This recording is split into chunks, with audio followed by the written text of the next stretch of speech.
I always ask, like, what are you committed to over the next 20 years? What's your epitome goal right now that you want to accomplish?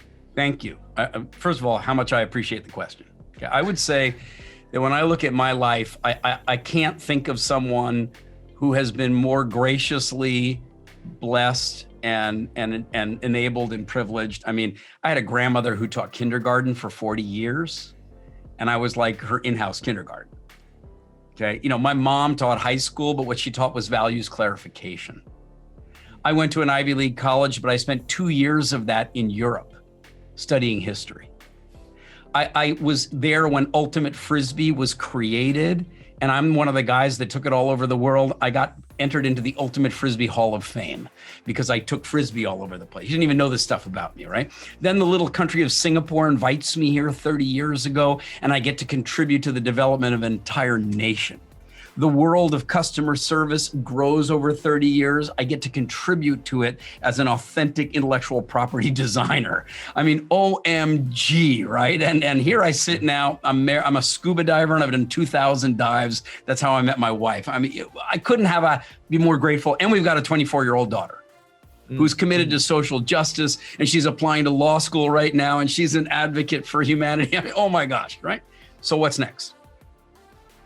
I would say that the caliber and the quality of mentoring that I've been privileged to experience, and I've invested a lot of money over the years for a lot of people to teach me a lot of things, and not just teach me like, here, learn this, but like actually care about me, actually watch the way I was learning and intervene and coach me and do really, you know, good quality intellectual, philosophical, biological, historical, cultural education. I feel a sense of responsibility to take that understanding, which I think people could hear woven through our whole conversation about what is it to be human? What is it to be human? I'm not talking about some pop dogma version. What is it to be human? It's not very well taught in school right now. And I think I'm the kind of educator who I can do with that like I did with service, because that's an abstract phenomenon. But I was able to chunk it down so that not only could people see how do I uplift and improve my service, but how do I build a culture of service?